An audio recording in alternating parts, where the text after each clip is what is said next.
ऋषि मुनियों की पावन धरती, देश धर्म का नाता है। कहते सारे लोग यही हैं, गो हमारी माता है। जाग उठो ओ भारतवासी, जाग उठो ओ भारतवासी, गो पर छुरियां चलती हैं। बंद करो गो माँ की हत्या, सारी जनता कहती है। बंद करो गो माँ की हत्या, सारी जनता कहती है।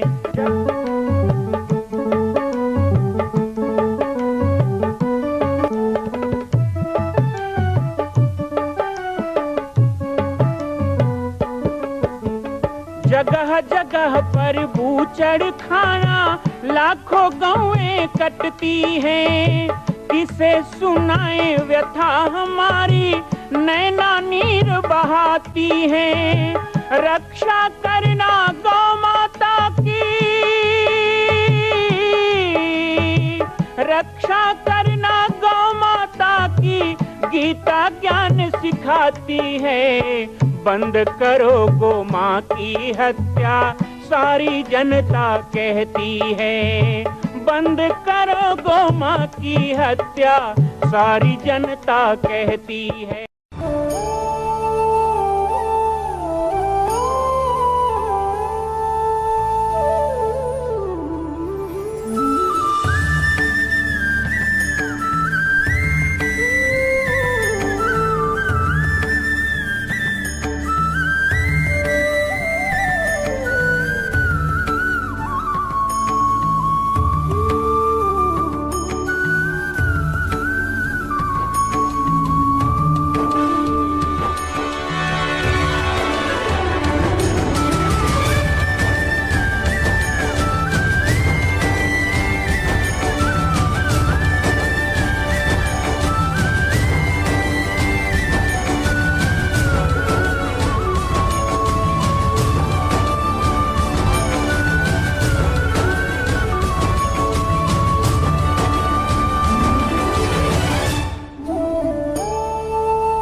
जय श्री राम, जय गो माता, जय गोपाल।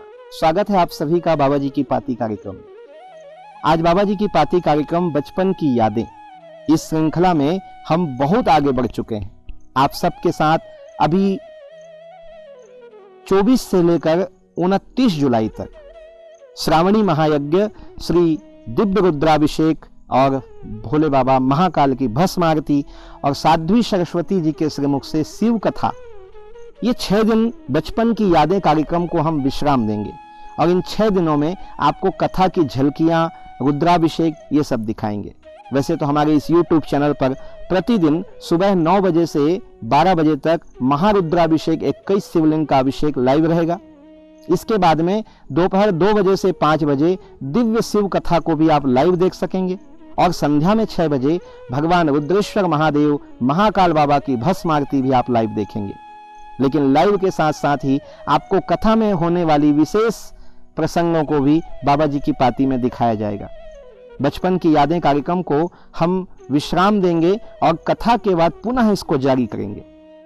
कथा के बाद में आपको हम 1994 में हुए मां दंतेश्वरी संत यात्रा के बारे में बहुत से संस्मरण और झलकियां भी दिखाने वाले हैं।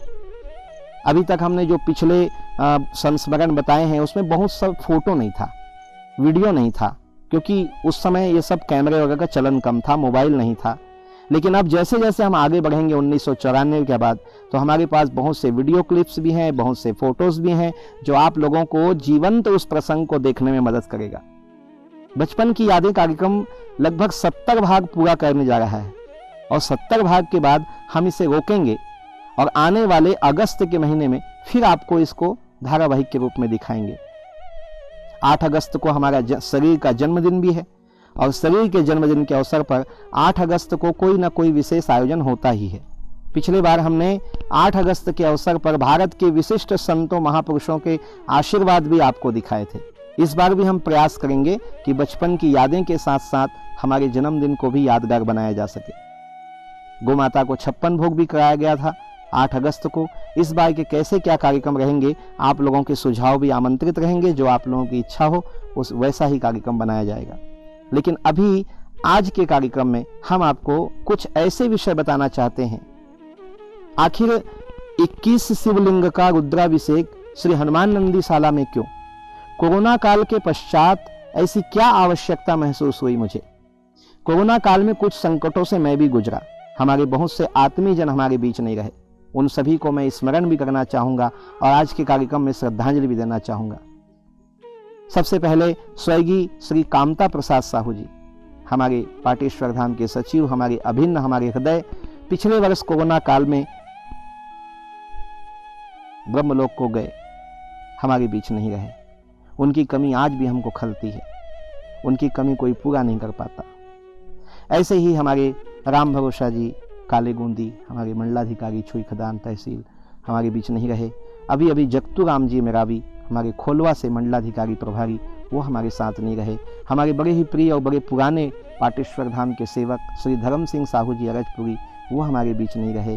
ऐसे बहुत से हैं। भानु प्रताप से रविशंकर त्रिपाठी जी, धमधा क्षेत्र में कुछ हमारे प्रभारी मंडलाधिकारी, ऐसे ही कुछ भक्त परिवार में माताओं की भी क्षति हुई और इन सब को हम हृदय से श्रद्धांजलि देना चाहते हैं। कोरोना काल के पश्चात मन में विचार आया कि क्यों ना भूत भावन महादेव का पूजा अर्चना श्रावण के महीने में पाटेश्वर धाम में किया जाए। और जिस तरह एक विपत्ति से उबरने के बाद पूरा परिवार घर में इकट्ठा होकर पूजन हवन करता है, ऐसे ही 5 दिन हम लोग भी पूरा परिवार बैठकर प्रतिदिन पूजन हवन अभिषेक और पुण्य कर्म करें। इसीलिए ये रुद्राभिषेक की इच्छा मन में आई। भगवान भोलेनाथ की प्रेरणा थी। सावन के महीने में यह होना तय हुआ। जब रुद्राभिषेक की बात हुई तो इसी बीच में मेरी छोटी बहन साध्वी सरस्वती जी से मेरी बात हुई। अब उन्होंने भी अपना आशीर्वाद दे दिया। उन्होंने भी कहा कि भैया मैं आऊँगी और 5 दिन भगवान भोलेनाथ की कथा मैं सुनाऊंगी। तो इससे बढ़िया और क्या होता, सोने में सुहागा हो गया। इस पूरे पूजा अभियान में हम बहुत प्रकार के मानसिक, शारीरिक और दैहिक, दैविक, भौतिक कहते हैं ना, तीनों ताप होता है। इस ताप के निवारण के लिए भोले बाबा से प्रार्थना करेंगे। हमारे पंडित जी हैं आशीष प्रसाद जी। आशीष मिश्रा जी लगरा मुंगेली से हैं और पूरे ब्राह्मणों की टीम लेके वो आने वाले हैं। आइए उनसे हम जानते हैं। महाराज जी, मूल नक्षत्र की शांति, मांगलिक दोष होता है और मूल नक्षत्र में जन्म होता है किसी बालक का, या फिर ये कहें कि काल सर्प योग होता है किसी के कुंडली में, राहु का दोष होता है, ऐसे बहुत सारे दोष होते हैं। तो आपसे हम जानना चाहते हैं कि इन दोषों की निवृत्ति के लिए पाटेश्वर धाम में होने वाले 25 से 29 जुलाई तक होने वाले इस महारुद्राभिषेक में कैसे कैसे लोग शामिल हो सकते हैं और क्या उनको करना पड़ेगा, क्या उनको सामग्री लानी पड़ेगी, एक बार जरा विस्तार से आप बताएं, हम सबके साथ सुनना चाहते हैं। जय सिया राम, जय गौ माता, जय गोपाल।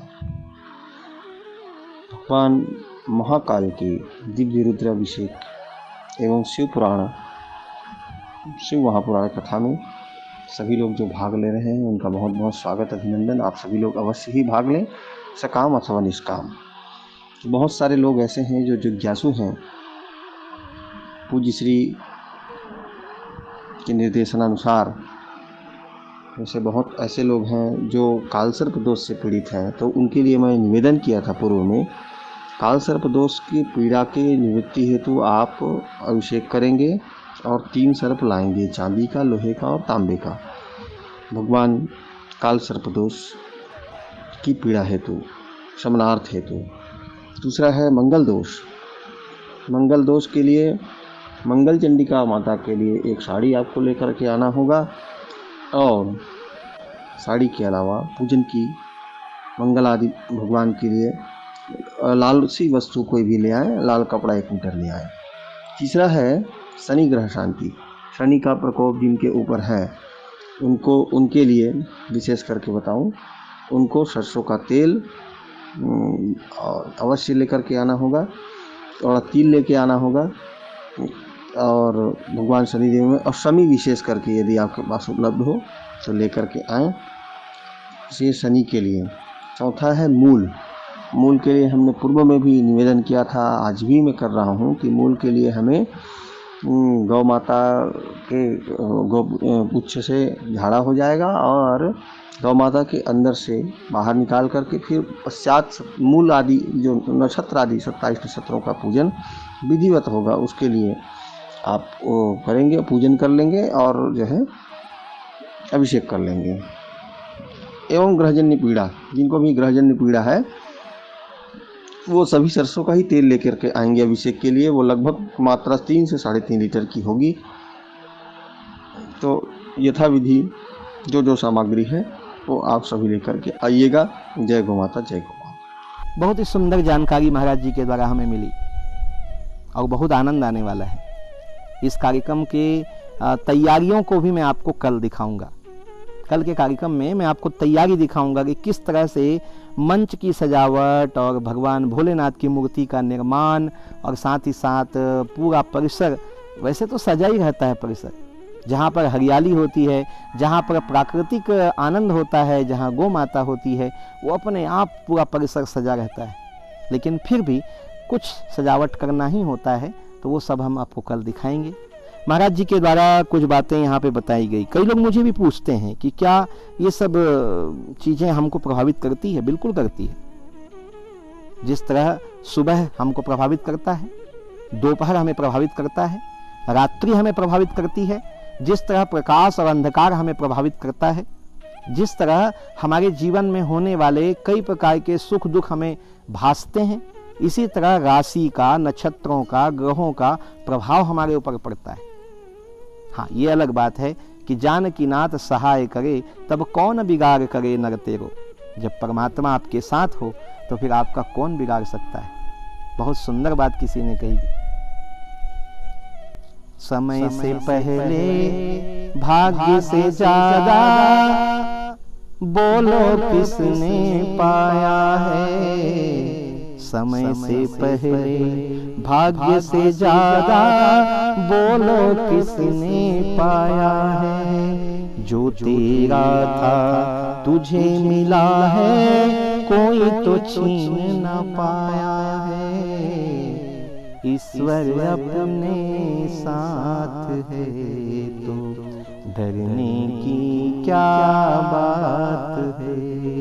सदा सफलता साथ हमारे, सदा सफलता साथ हमारे। हाथ में उसके हाथ है, ईश्वर अपने साथ है तो डरने की क्या बात है।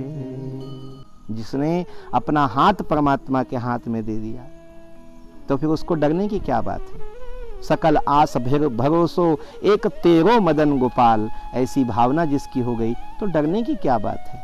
लेकिन फिर भी कुछ प्रभाव हमारे जीवन में दुष्प्रभाव के रूप में पड़ते हैं, तो उसके शांति के लिए आज सुबह ही हमारे साथ हमारे एक भक्त आए हैं खंडवा रायपुर से। उन्होंने कहा कि माता जी का देहांत हुआ और मन में ऐसा लगता है कि उनको शायद शांति ना मिला हो। श्रीमती द्रौपदी, स्वर्गीय श्रीमती द्रौपदी साहू, तो हमने उनको कहा कि आपको पिंड दान करा लेना चाहिए किसी तीर्थ में जाकर। उनके नाम से जब 1 वर्ष पूरा हो जाए तो श्रीमद् भागवत करा लेना चाहिए। मैं ये नहीं कहूँगा कि ये कराने से उनको मुक्ति मिलेगी, हो सकता है उनको मुक्ति मिल गई हो, तो भी इसका कोई साइड इफेक्ट तो होगा नहीं। आप भागवत कराएंगे तो उनको मुक्ति हो ही गई होगी, आपको आनंद मिल जाएगा। उनको मुक्ति नहीं मिली होगी, मुक्ति मिल जाएगी।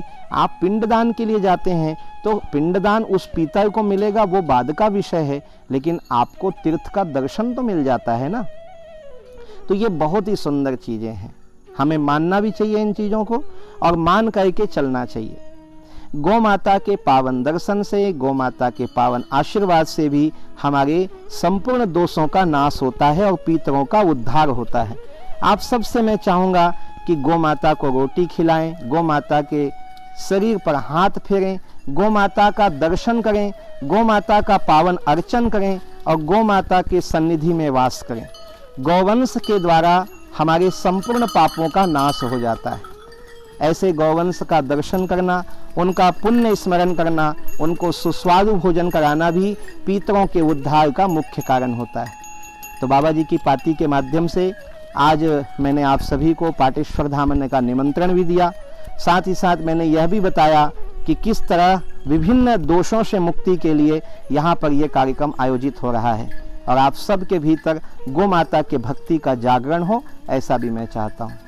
आज की बाबा जी की पाती से मैं विश्राम लूँगा। कल पुनः आपको कथा की तैयारियों के साथ जोड़ूंगा। सभी को जय सिया राम, जय गौ माता, जय गोपाल।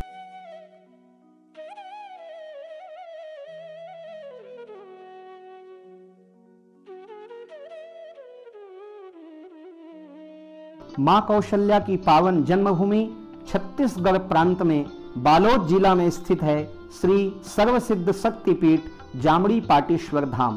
परम पूज्य सद्गुरुदेव राजयोगी बाबा जी की तपस्थली श्री पाटेश्वर धाम और विश्व के अद्वितीय मां कौशल्या जन्मभूमि मंदिर निर्माण का दर्शन करने और इसी प्रकार समसामयिक विषयों पर अपना ज्ञान वर्धन करने के लिए और 10,000 गायों के लिए बनने वाले श्री हनुमान नंदीशाला गो अभ्यारण्य का समाचार प्राप्त करने के लिए आप सभी देखते रहें YouTube चैनल पर राम बालक दास, और हमारे चैनल को आप सभी सब्सक्राइब करें, घंटी का बटन दबाएं ताकि आप सूचनाओं से जुड़े रह सकें। जय श्री राम, जय गौ माता, जय गोपाल।